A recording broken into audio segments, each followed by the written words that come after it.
তো DNA replication, মনে করো এই হচ্ছে একটা ডিএনএ, সিম্পলি আঁকলাম। এখন এই ডিএনএ থেকে আরেকটা ডিএনএ সৃষ্টি হবে। যেমন তোমাকে একটা ফটোকপি করা শীট দেওয়া হলে সেখান থেকে তুমি আরেকটা কিন্তু শীট বানিয়ে নিতে পারো।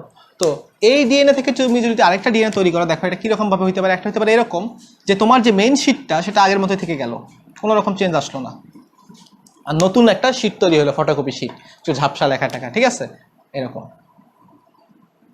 অর্থাৎ দেখো আগেরটা আগের মধ্যে থেকে গেল, কালো কালো থাকলো, আর নতুন যেটা তৈরি হয়েছে একেবারে নতুন লাল লাল। এরকম যদি হয় তাহলে দেখো আমার মাতৃ ডিএনএর কোনো রকম চেঞ্জ আসলো না, ঠিক আছে। এরকম হলে সেটাকে বলা হয় সংরক্ষণশীল বা কনজারভেটিভ। কনজারভেটিভ। আরেক রকম হতে পারে, দেখো কি এরকম হতে পারে, সেটা হচ্ছে অনেকটা যে মাতৃসূত্রকে, মাতৃ ডিএনএতে যে দুইটা সূত্রক ছিল, মনে করো এটা হচ্ছে 1 নম্বর সূত্রক, এটা হচ্ছে 1 নম্বর সূত্রক, এটা হচ্ছে 2 নম্বর সূত্রক। 1 নম্বর সূত্রক আর 2 নম্বর সূত্রক মনে করো আলাদা হয়ে গেল।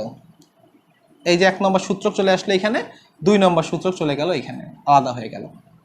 অর্থাৎ এরা আগে একসাথে ছিল, এদের সংসার ছিল, এদের ডিভোর্স হয়ে গেল। কি হলো? ডিভোর্স হলো। ডিভোর্স হওয়ার পর কি হবে? এরা আবার নতুন সঙ্গী জুটিয়ে নেবে। এই যে 1 নম্বর সূত্রকটা ওর মতো একটা নতুন সঙ্গী জুটিয়ে নেবে। আমি লাল কালি দিয়ে নতুন বোঝাচ্ছি, নতুন মুখ, ঠিক আছে, ঠিক আছে। তাহলে দেখো একটা সংসার ভেঙে দুইটা সংসার হবে। আমি কি বুঝাতে পারছি? যে প্রথমে মাতৃ ডিএনএতে যে দুটো সূত্রক ছিল তাদের ডিভোর্স হয়ে যাবে, তারা আলাদা হয়ে যাবে। তারপর আলাদা হওয়ার পর স্বামী একটা স্ত্রী খুঁজে নেবে, স্ত্রী অন্য একটা ছেলেকে খুঁজে নেবে। তো এখানে দেখো সংরক্ষণ হয়েছে অর্ধেক অর্ধেক করে, তাই না? এখানে আগের সংসারের অর্ধেক অংশ আছে, এই সংসারেও আগের সংসারের অর্ধেক অংশ আছে। এটাকে বলা হয় হচ্ছে সেমি কনজারভেটিভ বা অর্ধ সংরক্ষণশীল প্রসেস। আরেকটা হচ্ছে একেবারে কি বলবো, হ্যাপাসাট একটা প্রসেস। এই প্রসেসে দেখো কি হয়, দেখো মানে বুঝতেছো, লাল কালি মানে নতুন অংশ, কালো কালি মানে পুরানো অংশ।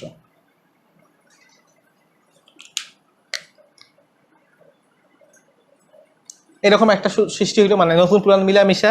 আবার দেখো এদিকে আরেকটা তৈরি হবে এরকমই, এটাও নতুন পুরানা মিলামিশা। হ্যাঁ,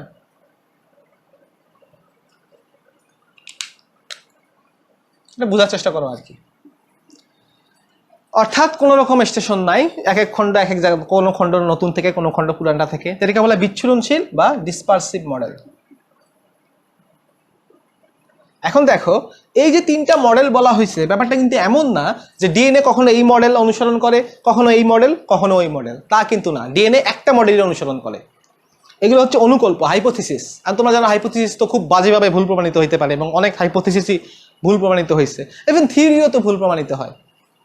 তো এই যে তিনটা হাইপোথিসিস আছে, এর মধ্যে যে হাইপোথিসিসটা সঠিক বলে প্রমাণিত হয়েছে সেটা হচ্ছে সেমি কনজারভেটিভ প্রসেসটা, এবং এটাকে সঠিক বলে প্রমাণিত করছেন সুয়েকা নামে একজন বিজ্ঞানী মানব হেলাকোষে, হেলাকোষ, হেলাসেল। এখন তোমরা বই পড়ার সময় অনেকেরই প্রশ্ন হচ্ছে হেলাসেলটা আবার কি জিনিস। হেলাসেলটা হচ্ছে মূলত যাদের জরায়ু মুখে ক্যান্সার আছে সেখান থেকে কিছু স্পেশাল সেল পাওয়া যায়, বা অন্য জায়গা থেকেও পাওয়া যেতে পারে, সেটা হচ্ছে হেলাসেল। এখন এই হেলাসেল কেন স্পেশাল? এই হেলাসেল স্পেশাল হওয়ার কারণ হচ্ছে হেলাসেল হেলাসেল মানব দেহের বাইরেও বেঁচে থাকতে পারে। অর্থাৎ আমার দেহ থেকে যদি একটা হেলাসেল আলাদা করে নেওয়া হয়, আমার দেহতে তো থাকবে না, সেটা সাধারণত মেয়েদের দেহতে থাকে। তো হেলাসেলকে যদি আলাদা করে নেওয়া হয়, সেই হেলাসেলটা কিন্তু কি করতে পারবে বলতো, আমার দেহের বাইরেও বেঁচে থাকতে পারবে। অর্থাৎ ইনভিট্রো যেটাকে বলা হয়, দেহের বাইরে কাচের ভিতর, অর্থাৎ বলা হয় ইনভিট্রো এনভায়রনমেন্টও সেটা সার্ভাইভ করতে পারে। এই স্পেশাল বৈশিষ্ট্যের কারণে হেলাসেলকে অনেক কাজে লাগানো যায়, রিসার্চে কাজে লাগানো যায়। তো এই হেলাসেলেই প্রথম সুয়েকা নামে একজন বিজ্ঞানী সেমি কনজারভেটিভ প্রসেস দেখেছিলেন, এবং এটাই কিন্তু সবসময় এটাই অনুষ্ঠিত হয়। আবার ক্ল্যামাইডোমোনাসে, তোমরা ক্ল্যামাইডোমোনাস সম্পর্কে জানো, বলছিলাম ক্ল্যামাইডোমোনাস, শীতে ক্ল্যামাইডোমোনাস, তাই শীতে কাপ, তাই এর প্লাস্টিড হয় কাপ আকৃতির। যাই হোক, ক্ল্যামাইডোমোনাসও কিন্তু এর 1 বছর পরে আবিষ্কার হয়েছিল সেমি কনজারভেটিভ প্রসেস। তাহলে এই প্রসেসটাই হচ্ছে সঠিক, এবং আসো আমরা এই প্রসেসটার আদ্যপান্ত জানার চেষ্টা করি।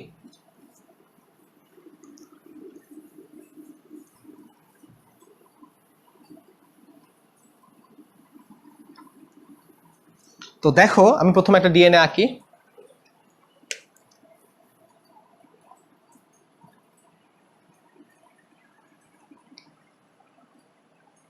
এই হচ্ছে ডিএনএর একটা সূত্র।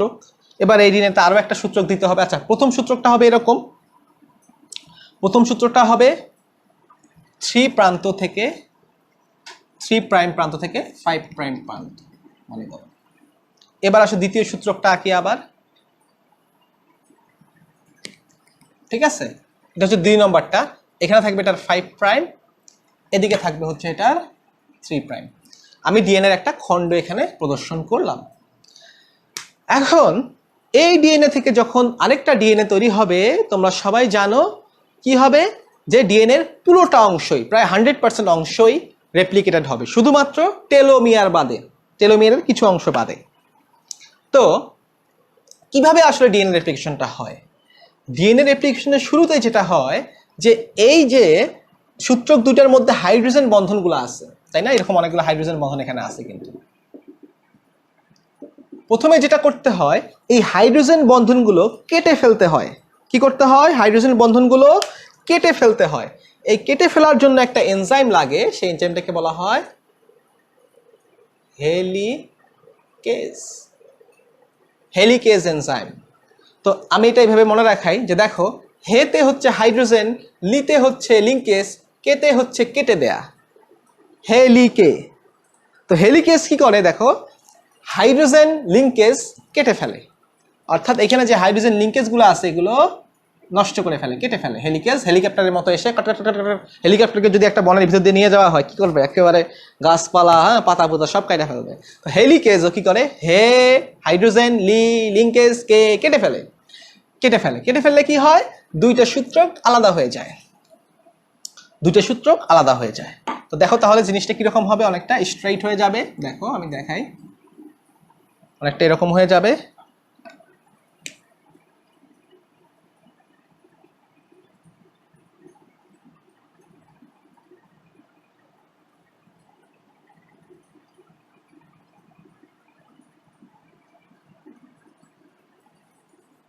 স্পেস তৈরি হয়ে গেল, তাই না? এই যে স্পেস তৈরি হলো, এই স্পেস থেকে কিন্তু কি হবে, এই স্পেস থেকে কিন্তু তোমার রেপ্লিকেশন শুরু হবে, অর্থাৎ রেপ্লিকেশনের অরিজিন। এই কারণে এটাকে বলা হয় অরি অফ রেপ্লিকেশন। অরিজিন থেকে অরি অফ রেপ্লিকেশন।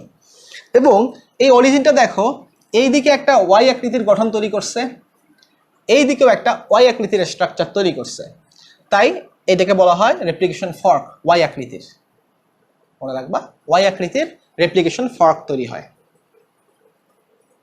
আচ্ছা, এখন আসো আমরা কাজে বাড়াই আস্তে আস্তে। এই যে দুইটা স্ট্যান্ড আলাদা হয়ে গেল, আলাদা হওয়ার পর ওরা আবারও কিন্তু জট পাকিয়ে ফেলতে পারে নিজেদের মধ্যে, আবার আগের মতো প্যাচ খেয়ে যেতে পারে, ঠিক আছে? এই প্যাচটা যাতে না খায়, সে কারণে কিছু প্রোটিন এসে এখানে যুক্ত হয়।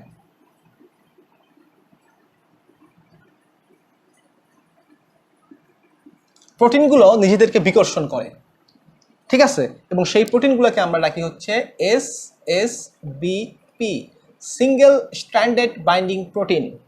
এই সিঙ্গেল স্ট্র্যান্ডেড বাইন্ডিং প্রোটিনগুলা স্ট্র্যান্ড দুটাকে সিঙ্গেল রাখার চেষ্টা করে, অর্থাৎ এরা যেন আবার আগের মতো মিঙ্গেল হয়ে না যায়, কাপল হয়ে না যায়, প্যাচ খেয়ে না যায়, সেটা নিশ্চিত করে হচ্ছে SSBP প্রোটিন।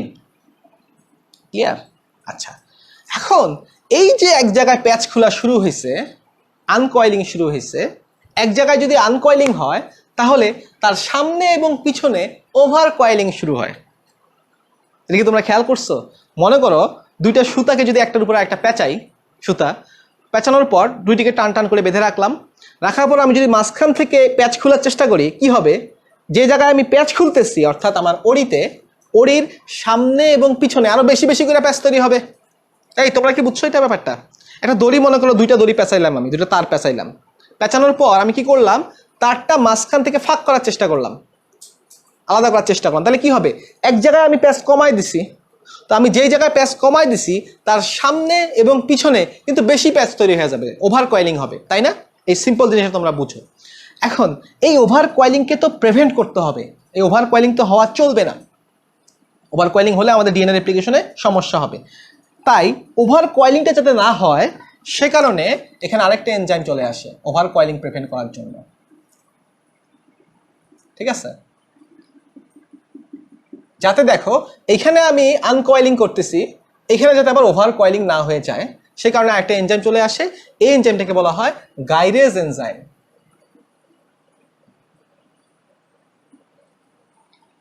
বা এপি আইসোমারেজ বোধহয় এটার নাম আছে আরেকটা, গাইরেজ বা এপি আইসোমারেজ।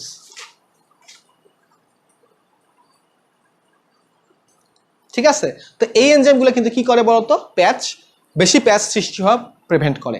আবার এরাই কিন্তু ডিএনএ রেপ্লিকেশন হওয়ার পর প্যাচ লাগিয়ে দেয়, অর্থাৎ প্যাচ খোলা লাগা সব গাইরেজ এনজাইমের কাজ। এবার আমার আসল কাজ শুরু। দেখো ব্যাপারটা কি, আমি যদি উপরের স্ট্র্যান্ডটার কথা বিবেচনা করি, উপরের স্ট্র্যান্ডটার এই সাইডে ছিল হচ্ছে 3 প্রাইম প্রান্ত, আর এই দিকে ছিল হচ্ছে 5 প্রাইম প্রান্ত, এবং এখানে অনেকগুলো বেস ছিল। কি বেস ছিল? অ্যাডেনিন, থাইমিন, গুয়ানিন, সাইটোসিন, মানে হ্যাঁ,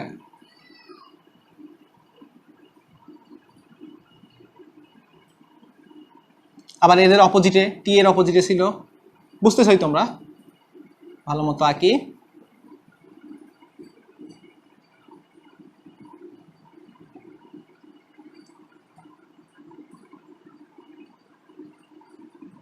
এভাবে ছিল অনেকটা, উপরে একটা সূত্র ছিল, নিচে আর একটা সূত্র ছিল। এখন আমার কি করতে হবে, এই জায়গায় একটা নতুন সূত্রক তৈরি করতে হবে, এই জায়গায় আরেকটা নতুন সূত্রক তৈরি করতে হবে। এখন উপরের যে মাতৃ স্ট্র্যান্ডটা, মনে রাখবা কালো কালিতে মাতৃ দেখাবো আর নতুন অন্য একটা কালিতে আমি অপত্যগুলা দেখাবো। তো উপরেরটা দেখো কি ছিল কম্বিনেশন 3 to 5, কিন্তু নিচেরটা হবে কি 5 to 3। এখন উপরেরটা থেকে যদি নতুন কোনো একটা ডিএনএ তৈরি হয়, সেটা দেখো তৈরিটা আমি এদিক থেকে শুরু করতে পারি, এদিক থেকে শুরু করতে পারি, বাম দিক থেকে শুরু করতে পারি, এইভাবে যাইতে পারি।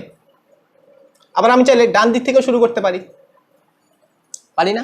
আচ্ছা, এখন আমি যদি বাম দিক থেকে শুরু করি তাহলে দেখো তো কি হবে, তাহলে এই 3-এর বদলে এখানে আসবে হচ্ছে 5, আর এদিকে থাকবে হচ্ছে 3। আর আমি যদি ডান দিক থেকে শুরু করি, আমি আশা করি তোমরা সবাই বুঝতেছো, বুঝা যাচ্ছে তো? ডান দিক থেকে শুরু করলে এদিকে থাকবে হচ্ছে 3 প্রান্ত, নতুন যেটা তৈরি হবে সেটা 3 প্রান্ত থাকবে এদিকে, আর এদিকে থাকবে হচ্ছে 5 প্রান্ত। হ্যাঁ, তাহলে দেখো আমি যদি এইভাবে কাজটা করি তাহলে আস্তে আস্তে 3 প্রান্তের দিকে সূত্রটা বড় হতে থাকবে, আর যদি নিচের কাজটা করি তাহলে 5 প্রান্তের দিকে সূত্রটা বড় হতে থাকবে। আমি আরো তোমাদের সিম্পল করার চেষ্টা করি। মনে করো এই হচ্ছে একটা ডিএনএ, এটা হচ্ছে 5 প্রান্ত, এটা হচ্ছে 3 প্রান্ত। এখন আমি তোমাকে বললাম এই ডিএনএটাকে লম্বা করে দাও, এই ডিএনএটাকে লম্বা করে দাও। তুমি কয়ভাবে লম্বা করতে পারো? একটা হচ্ছে পায়ের দিকটা ঠিক রাখলা, মাথা লম্বা করে দিলা। আরেকটা করতে পারো, মাথার দিকটা ঠিক রাখলা, পাটা লম্বা করে দিলা। দুইভাবে কিন্তু তুমি লম্বা করতে পারো। কিন্তু ডিএনএ এর মধ্যে একটা প্রসেসে অবলম্বন করলে সেটা হচ্ছে এইটা, অর্থাৎ ডিএনএ সবসময় নিচের দিকে লম্বা হয়, 3 প্রান্তের দিকে আস্তে আস্তে বড় হতে থাকে। ব্যাপারটাকে বুঝতে পারছো? ডিএনএ কিন্তু উপর দিকে লম্বা হবে না, কি হবে? নিচের দিকে লম্বা হবে, অর্থাৎ এই পাটা আস্তে আস্তে নিচে নামবে, মাথা জায়গা মতো থেকে যাবে। তাহলে ডিএনএ রেপ্লিকেশন বা আরএনএ এর বেলাও সেটা আমরা দেখবো, সবসময় 3 প্রান্তের দিকে বড় হবে, অলওয়েজ 3 প্রান্তের দিকে কি হবে? নতুন নতুন সূত্রক যোগ হবে। ক্লিয়ার ব্যাপারটা? আচ্ছা, তাহলে আমি আশা করি ক্লিয়ার বুঝতে পারছি যে সবসময় 3 প্রান্তের দিকে এটাকে বড় করতে হবে। তাহলে এখন দেখো আমার কি করতে হবে, নতুন নতুন নিউক্লিওটাইড যোগ করতে হবে। তো নতুন নতুন নিউক্লিওটাইড যোগ করার জন্য আমাদের মাঝে চলে আসবে হচ্ছে গাইরেজ কি বলে, প্রাইমেজ এনজাইম, প্রাইমেজ। এখন এই প্রাইমেজ এনজাইমকে আমি তুলনা করি হচ্ছে নেতার সাথে, এলাকার নেতার সাথে। এলাকায় যদি কোনো কাজ হয় তাহলে কি করে, নেতা এসে মনে করে একটা পুকুর খোঁড়া হবে, নেতা এসে প্রথম কয়টা কোদাল চালিয়ে দেয়, তাই না? প্রথম কয়েকবার কোদলায় দেয়, ডিগ করে হচ্ছে নেতা, লিডার। তারপর শ্রমিকরা কাজে নেমে পড়ে।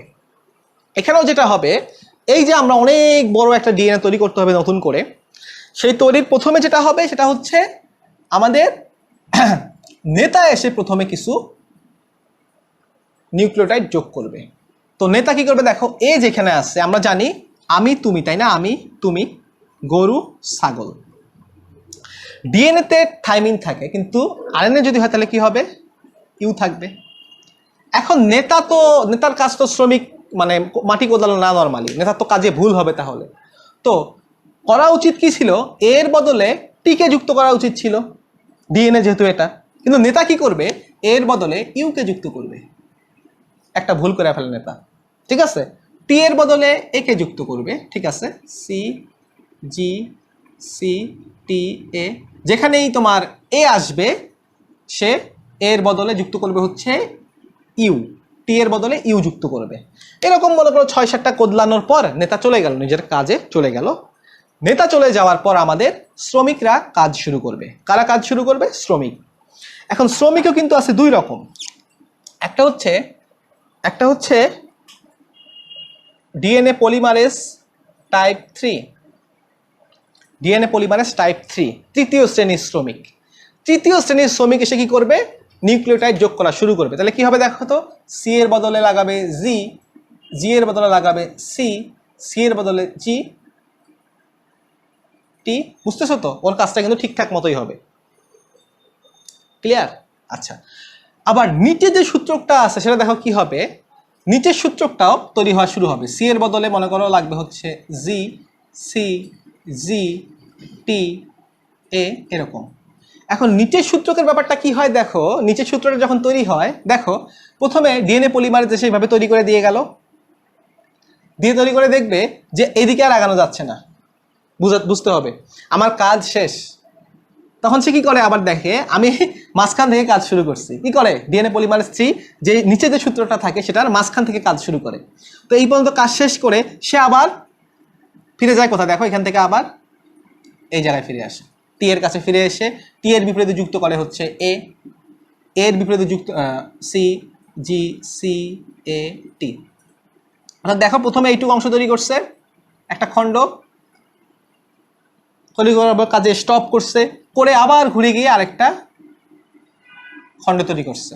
অর্থাৎ সে কিন্তু কন্টিনিউয়াসলি কাজটা করতে পারতেছে না।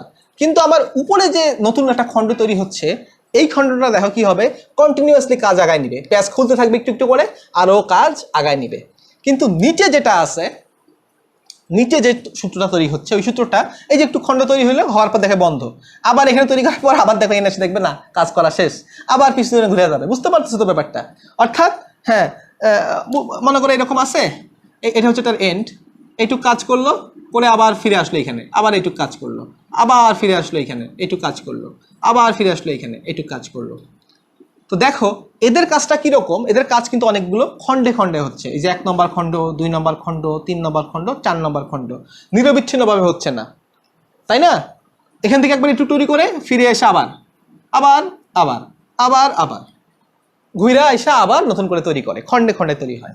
তো এই খণ্ডগুলোকে বলা হয় ওকাজাকি খণ্ড।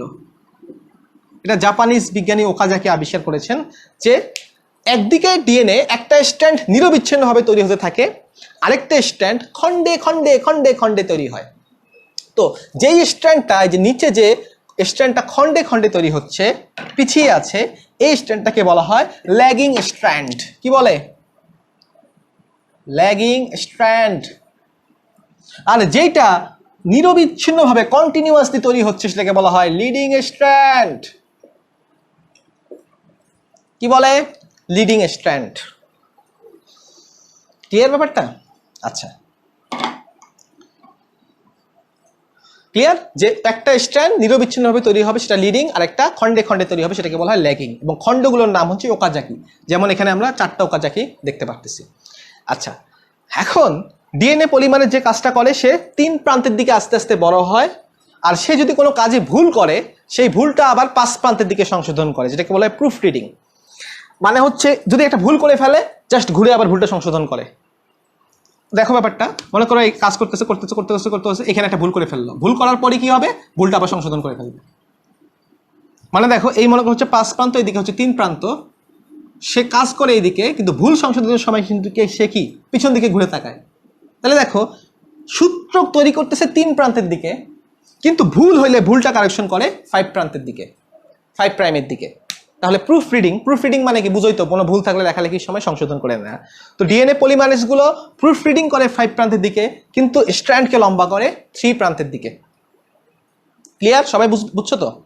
আচ্ছা, তাহলে এই হচ্ছে কাজ। এবং এই জন্য দেখা যায় যে ডিএনএ রেপ্লিকেশন একটা নির্ভুল প্রক্রিয়া, ভুলের পরিমাণ খুব খুব খুব খুব কম, কারণ ভুল করলেই সে পিছন ঘুরে আবার ঠিক করে ফেলে, সাথে সাথে বুঝতে পারে। দেখো নাই টম এন্ড জেরিতে কিছু একটা ঘটনা ঘটলো, কিছুক্ষণ পরে বুঝতে পারে। তো এও যদি একটা ভুল করে ফেলে, কিছুক্ষণ পরে বুঝতে পারে আমি ভুল করে আছি একটু আগে, সাথে সাথে গিয়ে ঠিক করে ফেলে। এই কারণে ভুল খুব কম হয়। আগাচ্ছে আগাচ্ছে আগাচ্ছে আগাচ্ছে, এক জায়গায় ভুল করছে, ঠিক করে আবার কাজ শুরু করে দিল। 3 প্রান্তের দিকে কাজ করতেছিল, ভুল হলে আবার সে 5 প্রান্তের দিকে ঘুরে কাজটা ঠিক করে ফেলে। এই হচ্ছে আমাদের ডিএনএ পলিমারেজের কাজের পদ্ধতি। আচ্ছা, তো মোটামুটি 5টা এনজাইম শিখছি। এখন মনে করো এই কাজকর্ম সম্পাদন হয়ে গেল। এখন এই কাজকর্মে কোনো ভুল আছে কিনা, তারপরও কোনো ভুল আছে কিনা সেটা দেখার জন্য চলে আসবে হচ্ছে প্রথম শ্রেণীর শ্রমিক। কে চলে আসবে? DNA polymerase type 1। এটাকে আমি আদর করে প্রথম শ্রেণীর শ্রমিক বলি। প্রথম শ্রেণীর শ্রমিক এসে দেখবে, প্রথমেই দেখবে নেতা তো একেবারে 12টা বাজা দিয়ে রাখছে, ভুল করে রাখছে। নেতা ডিএনএ বানানোর জায়গায় আরএনএ বানায় রেখে দিচ্ছে, তাই না? যে ইউরাসিল থাকা মানে তো আরএনএ। তো ডিএনএ পলিমারেজ 1 এসে প্রথমে ধুর এটা কি কাজ করে গেছে, ও কি করবে? সবগুলো ইউরাসিলকে ফেলে দিয়ে দিয়ে ওখানে থাইমিন বসাবে, শুদ্ধি অভিযান চালাবে। ঠিক আছে, কথা কি বুঝতে পারছে? অর্থাৎ এই যে ডিএনএ তে কোনো রকম ইউরাসিল পাওয়া যায় না, পাওয়া কিন্তু যাওয়ার কথা ছিল, নেতার কাজ প্রাইমেজ ভুল করে গেছিল একটা, সেটা সংশোধন করে দিচ্ছে হচ্ছে আমাদের প্রথম শ্রেণীর শ্রমিক ডিএনএ পলিমারেজ টাইপ 1। তো পলিমারেজ টাইপ 1 এর কাজ কি? এই যে প্রাইমেজ প্রথমে একটু কাজ করছিল আর তারপর সম্পূর্ণ কাজটা করছে হচ্ছে ডিএনএ পলিমারেজ 3। এদের কাজের মধ্যে যদি কোনো ভুল থাকে বা অপূর্ণতা থাকে, অসম্পূর্ণতা থাকে, সেই গ্যাপগুলো আমাদের ডিএনএ পলিমারেজ 1 পূরণ করে ফেলবে। এই কারণে আমি বলি ডিএনএ পলিমারেজ 3 হচ্ছে তৃতীয় শ্রেণীর শ্রমিক, কাজকর্মে অনেক ভুল হয়, কিন্তু ডিএনএ পলিমারেজ 1 হচ্ছে প্রথম শ্রেণীর শ্রমিক, কারণ ও এই শ্রমিক আর নেতার ভুল করা কাজগুলো সংশোধন করে দেয়। আশা করি এদের কাজগুলো তোমরা জীবনে ভুলবা না, নাকি ভুলবা? ভুলবা না। তাহলে এখন মনে করো এই যে ডিএনএ রেপ্লিকেশন হলো, হওয়ার পর যে নতুন সূত্রকটা তৈরি হয়েছে, সেই সূত্রকের মধ্যে কিছু গ্যাপ থাকতে পারে, সেই গ্যাপগুলোকে কি করতে হবে? জয়েন করে দিতে হবে, তাই না? জয়েন করে, যেমন আমরা ভিডিও যখন এডিট করি, কয়েকটা ভিডিও যখন থাকে আমরা লাস্টে কি করি? সবগুলো কম্পিউটারে নেওয়ার পর এডিটিং সফটওয়্যারে যোগ করে দিই, জোড়া দিয়ে দিই। তো এখানেও কি করা হয়? এই যে খণ্ডগুলো তৈরি হয়েছে এই খণ্ডগুলোকে জোড়া দিতে হবে, লাগিয়ে দিতে হবে। তো এখানে লাগিয়ে দেওয়ার জন্য যে এনজাইমটা আসবে সেই এনজাইমটা হচ্ছে লাইগেজ। আমি বলি এইভাবে যে লাইগেজে গ আছে, গ মানে গড়ে দেয়া। তো লাইগেজ এনজাইম কি করে? গড়ে দেয়, এক করে দেয়। এই দুটাকে এক করে দিল কে? লাইগেজ। বা আলাদা করে লাইএজ। গেজ গড়ে দিল, এজ ভেঙে দিল। তাহলে লাইগেজ এনজাইম কি করবে? এই যে খণ্ডগুলো তৈরি হয় এই খণ্ডগুলোকে আবার জোড়া লাগিয়ে দিবে। তাহলে দেখো এই যে মোটামুটি 7টা এনজাইম, যদিও এসএসবি একটা প্রোটিন, এরাই কিন্তু মিলেমিশে ডিএনএ রিপ্লিকেশন প্রক্রিয়াটাকে সম্পন্ন করে। এবার যদি একটু রিক্যাপ করি, যে প্রথমে হাইড্রোজেন লিঙ্কেজ কেটে ফেলে হেলিকেজ এনজাইম, এরপর এসএসবিপি এনজাইম এসে যুক্ত হয় যাতে আলাদা করে ফেলা স্ট্র্যান্ডগুলো আবার এক হয়ে যেতে না পারে। তারপর গাইরেজ এসে কি করে? এক জায়গায় যদি প্যাচ কমে যায় তাহলে তার সামনে এবং পিছনে প্যাচ বাড়ে, সেই অতি পাক সৃষ্ট হওয়া থেকে রক্ষা করে গাইরেজ এনজাইম। এবং এটা খুব মজার একটা প্রসেস, এটা তোমরা পরে জানতে পারবা মেডিকেলে পড়লে। তারপর কাজ শুরু করে নেতা হচ্ছে কে? প্রাইমেজ। এসে ভুলভাল কিছু কাজ করে রেখে যায়। তারপর শ্রমিকের হাতে কোদালটা দেয় ডিএনএ পলিমারেজ টাইপ 3, ও ওর মতো কি করে? 3 প্রান্তের দিকে ডিএনএটাকে আস্তে আস্তে লম্বা করে, 3 প্রান্তের দিকে। কাজকর্ম সবার শেষ হয়ে গেল। তারপর আবার ডিএনএ পলিমারেজ 1 অর্থাৎ প্রথম শ্রেণীর শ্রমিক এসে যেটা করে, ও কাজকর্মে যে ভুলগুলো ছিল, যেমন একটা ভুল প্রাইমেজ নেতা কি করছিল? ইউরাসিল ঢুকাই দিছিল ডিএনএর ভিতর, ওইটা দূর করে। এরকম আরো ভুলগুলো সংশোধন করে দেয় ডিএনএ পলিমারেজ 1। তারপর যে খণ্ডগুলো আছে এই খণ্ডগুলোকে জোড়া দেয় আমার লাইগেজ এনজাইম। তো এই 7টা এনজাইমের কথা তোমাদের বইয়ে বলা আছে, এর বাইরেও আরো অনেক এনজাইম আছে, 30টার মতো মনে হয় প্রায় এনজাইম আছে ডিএনএ রেপ্লিকেশনে লাগে। তো এই সব কিছু কাজ হয়ে গেল। হওয়ার পর কি? ডিএনএ নর্মাল নিয়ম, ডিএনএ নামই হচ্ছে পেঁচানো সিঁড়ি, তাই না? এটাকে আবার প্যাচ খাওয়াই দিতে হবে। সেই প্যাচ খাওয়াই দেয় হচ্ছে আমাদের গাইরেজ এনজাইম। ওই প্যাচ রোধ করে, ওই প্যাচ খাইয়ে দেয়, সুপার কয়েলিং ওই করে। এবং গাইরেজ এনজাইমের একটা নাম হচ্ছে ট্রপো আইসোমারেজ এনজাইম। তো এভাবেই কিন্তু আমাদের কোষের ভিতর, নিউক্লিয়াসের ভিতর রেপ্লিকেশন প্রসেসটা চলতেছে, সবসময় রেপ্লিকেশন চলতেছে। এবং এর ফলে কি হচ্ছে? নতুন নতুন ডিএনএ তৈরি হচ্ছে, ফটোকপির মাধ্যমে নতুন নতুন ডিএনএ তৈরি হচ্ছে। তো আশা করি তোমরা ডিএনএ রেপ্লিকেশন প্রসেসটা খুবই ভালোভাবে ধরে ফেলতে পারছো। কতক্ষণ হয়েছে? এবার আরো একটা গুরুত্বপূর্ণ প্রসেস, সেটা হচ্ছে ট্রান্সক্রিপশন। ট্রান্সক্রিপশন মানে ডিএনএ থেকে আরএনএ তৈরি হওয়া, সেটা যে কোনো রকমের আরএনএ হতে পারে। এবং এই প্রসেসটাও নিউক্লিয়াসের ভিতরেই সংগঠিত হয়। আগের যে রেপ্লিকেশন ছিল ওটাও নিউক্লিয়াসের ভিতরে হয়, ট্রান্সক্রিপশনও নিউক্লিয়াসের ভিতরে হয়। এবং ট্রান্সক্রিপশন প্রসেসটা খুবই ইজি। তো মনে করো একটা ডিএনএ আছে, ডিএনএ এর 5 প্রাইম এন্ড শুরু হয়েছে A T G C, C G T T A C, G T A 3 prime. আমি আগেই বলছি কোনো রকমের এটা সিকোয়েন্স নাই, তুমি যা খুশি দিতে পারো একটার পরে একটা, কোনো রকম প্রবলেম হবে না। এখন এই যে ডিএনএটা আছে, এই ডিএনএ থেকে আমাকে একটা কি করতে হবে বলতো, একটা এমআরএনএ আপাতত বানাতে হবে, এমআরএনএ। তাহলে আমি দেখো তো এই বানানোটা এদিক থেকে শুরু করে এদিকে যাইতে পারি, আবার এদিক থেকে শুরু করে এদিকে আসতে পারি। অর্থাৎ আমি চাইলে বাম থেকে ডানে যেতে পারি অথবা ডান থেকেও বামে আসতে পারি। তো তুমি যদি কোষের ভিতর থাকতা, এনজাইমগুলো হইতে তুমি, তাহলে তুমি কি করতা? তুমি কি কাজটা এদিক থেকে শুরু করতা নাকি এদিক থেকে শুরু করতে? একটু বলো দেখি বুদ্ধি করে, কোনটা করতা? এই তুমি বলো বুদ্ধি করে। এটা মনে করো 1 নম্বর প্রসেস, এটা 2 নম্বর প্রসেস, কোনটা করতা তোমরা? 2 নম্বরটা না 1 নম্বরটা? হ্যাঁ, মনে করো আমি কাজটা এদিক থেকে শুরু করে এদিকে যাইতে পারতাম, আবার এদিক থেকে শুরু করে এদিকে আসতে পারতাম, কোনটা করব? 1 নম্বরটা না 2 নম্বরটা? 2 নম্বরটা। কেন? আমরা কিন্তু 2 নম্বরটা করব। কারণ কি দেখো, কারণ আমরা যদি কাজটা এদিক থেকে শুরু করি, এদিক থেকে শুরু করি, তাহলে দেখো কি হবে, নতুন যেটা তৈরি হবে সেটা হবে কিরকম দেখো, এদিকে থাকবে হচ্ছে 3 এন্ড, তাই না? এখানে তৈরি হতে হতে এদিকে থাকবে হচ্ছে 5 এন্ড, এবং গঠনটা আস্তে আস্তে 5 এন্ডের দিকেই বড় হতে থাকবে। কিন্তু আমি যদি এদিক থেকে কাজটা শুরু করি, তাহলে দেখো কি হবে, 3 প্রাইমের অপোজিটে থাকবে এখানে 5 প্রাইম। কাজটা এদিক থেকে শুরু হবে মনে করো, হওয়ার পর আস্তে আস্তে এদিকে বড় হবে, এদিকে থাকবে কোন এন্ড? 10 এন্ড। তার মানে 3 এন্ডটা আস্তে আস্তে 3 প্রাইম এন্ডটা আস্তে আস্তে বড় হতে থাকবে। নিচের মতো যদি নিচের স্টাইলে করো তাহলে 3 প্রাইম এন্ডটা আস্তে আস্তে বড় হতে থাকবে, আর উপরের স্টাইলে করলে 5 প্রাইম এন্ডটা আস্তে আস্তে বড় হতে থাকবে, অর্থাৎ মাথার দিকে বড় হতে থাকবে আস্তে আস্তে। কিন্তু আমরা আগেই শিখছি নিয়ম কি, নিয়ম হচ্ছে সব সময় পায়ের দিকে বড় করতে হবে, অর্থাৎ 3 প্রাইম এন্ডটাকে আস্তে আস্তে ঠেলে ঠেলে ঠেলে ঠেলে কি করতে হবে, বড় করতে হবে। এটা ভুলা যাবে না সব সময়, সেটা রেপ্লিকেশন হোক আর ট্রান্সক্রিপশন হোক, 3 প্রাইম এন্ডের দিকে কি হবে, নিউক্লিয়াসটা মানে নতুন যে সূত্রটা সেটা 3 প্রাইম এন্ডের দিকে বড় হবে। বুঝতে হবে, নিয়ম আছে কিন্তু, এই নিয়মগুলো রক্ষা করতে হয়, নাহলে কিন্তু ওই যে রেল লাইনের মতো কলিশন হয়ে যেতে পারে, বুঝছো? নিয়ম রক্ষা না করলে রেল সবসময় একই দিকে চলতে হবে, এইখানে যদি না হয় দুজন দুই দিক থেকে এসে ধ্বংস ঝামেলা হতে পারে। তো এইরকম একটা প্রসেস আর কি এখানে, যে সবসময় 3-এর দিকে বড় করতে হবে আস্তে আস্তে, তাইলে আমি নিচের প্রসেসটা অবলম্বন করবো। তাহলে বলো তো এখানে কি হবে, আমার এই যে ডিএনএটা আছে সেটা থেকে একটা আরএনএ তৈরি হবে, এবং সেই আরএনএটা হবে হচ্ছে কি বলে এটাকে, রেসিপ্রোকাল বলতে পারি আমরা চাইলে মনে হয়। তো দেখো তাহলে কি হবে, রেসিপ্রোকালে যদি হয় 3 প্রাইমের উল্টা দিকে থাকবে এখানে 5 প্রাইম, এর উল্টা দিকে আমরা জানি আমি তুমি, তাই না? আমি তুমি, কিন্তু আরএনএর বেলায় আরএনএ তুমিটাকে ইংরেজিতে বলে আমি ইউ।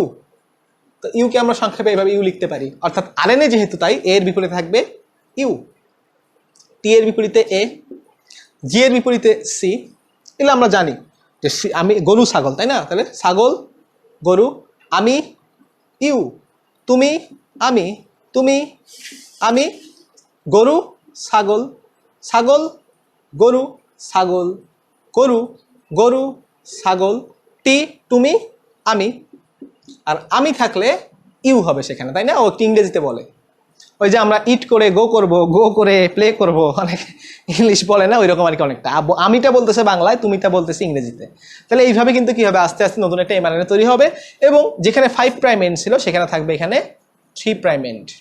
অর্থাৎ তোমরা বেসগুলোকে অপোজিট করে দিবা, যদি পরীক্ষায় আসে যে এরকম একটা সূত্রকে ট্রান্সক্রিপশনে কিরকম এমআরএনএ তৈরি হবে, তোমরা এগুলোকেও উল্টা করে দিবা, এ এর জায়গায় ইউ, টি এর জায়গায় এ, হ্যাঁ, এর জায়গায় দিবা কি ইউ, ঠিক আছে? তারপর টি এর জায়গায় দিবা এ, সি এর জায়গায় দিবা জি, আর জি এর জায়গায় দিবা সি।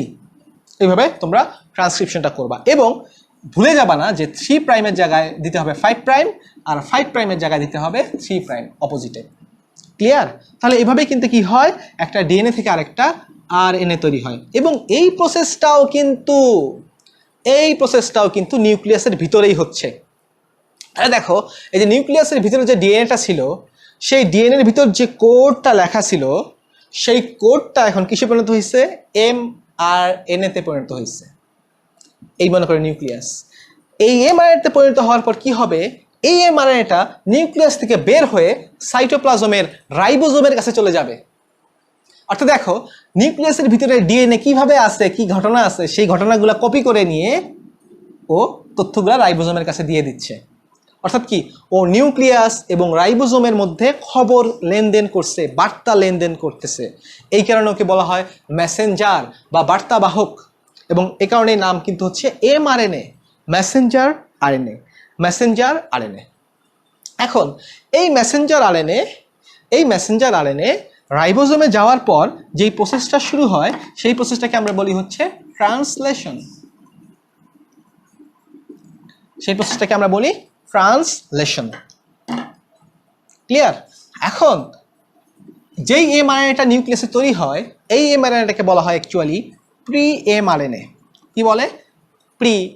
বুঝতেছি তো, প্রি এমআরএনএ। অর্থাৎ এখানে কিছু চেঞ্জ করে আরএনএ তৈরি করতে হবে,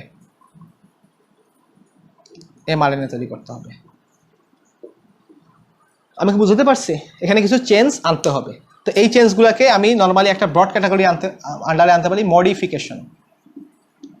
অর্থাৎ এই মডিফিকেশনের ফলে কি হবে, এই যে প্রি এমআরএনএটা আছে, প্রি এমআরএনএ, সেটা মডিফিকেশনের ফলে এমআরএনএতে পরিণত হবে, এবং এই এমআরএনএটা ট্রান্সলেশন প্রক্রিয়া সংঘটিত করবে রাইবোজোমের ভিতরে গিয়ে। আমি কি বুঝতে পারছি ক্লিয়ার ব্যাপারটা? যে না তৈরি হওয়ার পর সাথে সাথে গিয়ে প্রোটিন তৈরি করা শুরু করে। এমআরএনএ নিউক্লিয়াস থেকে তৈরি হয়ে রাইবোজোমে ঢুকে লগে লগে শুরু করে দিল প্রোটিন তৈরি করা, তা না। হওয়ার আগে সে নিজেকে একটু যোগ্য করে তোলে, মডিফাই করে। ঠিক আছে? এই মডিফাইটাকে এডিটিং প্রসেস বলা হয়, প্রি এমআরএনএ এডিটিং প্রসেস। তো আসলে আমরা এডিটিং প্রসেসটা একটু জেনে আসি। এটা বইয়ে তেমন প্রতিটা বইয়ে বলাও নাই, একটু টাচ দিয়ে আসি, জাস্ট বেসিক ব্যাপারটা বলে আসি। মনে করো এই হচ্ছে একটা আরএনএ, এদিকে 3' এন্ড, এরকম হচ্ছে আরএনএ।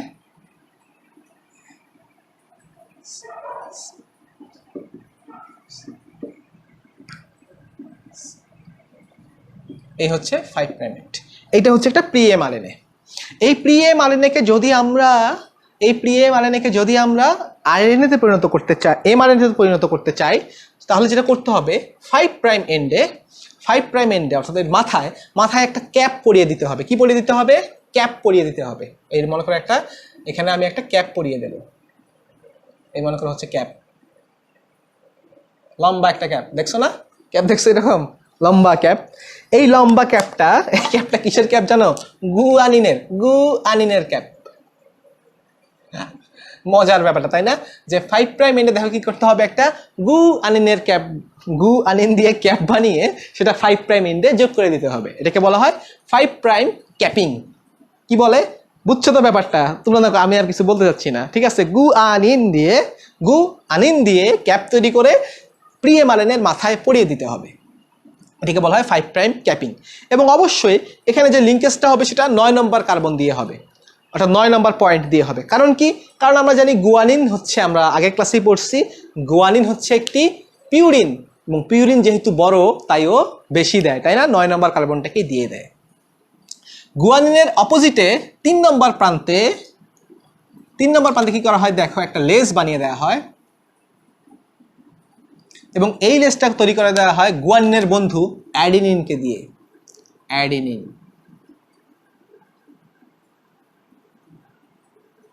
ঠিক আছে? এদিকে হচ্ছে গুয়ানিন, এদিকে হচ্ছে অ্যাডিনিন। তাহলে এদিকে বলা হয় 5' ক্যাপিং, এটাকে বলা হয় 3' টেইলিং। হ্যাঁ, লেজ বানিয়ে দেওয়া হয়। 5' ক্যাপিং, 3' টেইলিং, অর্থাৎ লেজ, এদিকে লেজ লাগা দেওয়া হয়েছে, ওইদিকে মাথায় গুয়ানিনের ক্যাপ, আর পায়ে লেজ লাগা দেওয়া হয়েছে মৎস্যকন্যা বানানোর জন্য অ্যাডিনিন দিয়ে। এতটুকুতে কিন্তু শেষ না কাজ। দুটো স্টেপ হয়েছে, একটা ক্যাপিং, একটা হচ্ছে টেইলিং। এখন একটা স্টেপ হয়, এটাকে বলা হয় স্প্লাইসিং। কি বলে? স্প্লাইসিং। এখন আমি যতদিনই ক্লাস নিচ্ছি স্টুডেন্টদেরকে জিজ্ঞেস করছি যে ভাইয়ারা, আপুরা, স্প্লাইসিং মানে কি? এবং প্রতিবারই উত্তর পাইছি স্প্লাইসিং মানে কেটে ফেলা। এবং আমি জানি তোমরা সবাই হয়তো এটাই বলতেছো যে স্প্লাইস মানে কেটে ফেলা। স্প্লাইস মানে কেটে ফেলা না, স্প্লিট মানে কেটে ফেলা। বুঝতে হবে, স্প্লিট মানে হচ্ছে কেটে ফেলা, স্প্লাইস মানে জোড়া দেয়া। স্প্লাইস মানে কি? জোড়া দেয়া, বুঝতে হবে। স্প্লিট মানে কেটে ফেলা, স্প্লাইস মানে জোড়া দেয়া। স্লাইস মানে কেটে ফেলা হয়তো, কিন্তু স্প্লাইস, SPLICE, স্প্লাইসিং মানে জোড়া দেওয়ার প্রসেস। তাহলে এখানে কি আসলে জোড়া দিব আমরা, দেখো। দেখো একটা প্রিয়া এমআরএনএ কে যে পার্টগুলো থাকে, ইউনিটগুলো থাকে, সেই ইউনিটগুলোকে বলা হয় সিস্ট্রন। কি বলে? সিস্ট্রন।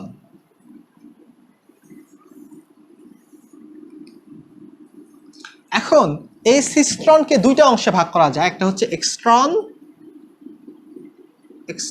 আর একটা হচ্ছে intron. Exon, intron, exon, intron, এক্সট্রন।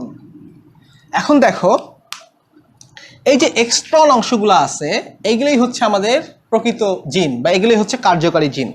এক্সট্রনের মাঝে ভিতরে যে ইন্ট্রনটা আটকা পড়ছে, এরা আমাদের কাজে লাগবে না। অর্থাৎ আমাদের কি করতে হবে? প্রথমে ইন্ট্রন যে পার্টগুলো আছে সেই পার্টগুলোকে বাদ দিয়ে দিতে হবে। কথা কি বোঝাতে পারছি? এই পার্টটা বাদ, কেটে বাদ, এই পার্টটা কেটে বাদ, এই পার্টটাও কেটে বাদ দিয়ে দিতে হবে। তাহলে দেখো তো আমার কি হইতেছে, ইন্ট্রনগুলো যদি বাদ পড়ে যায় আমার কতগুলা এক্সট্রন পাইতেছি আমি, তাই না?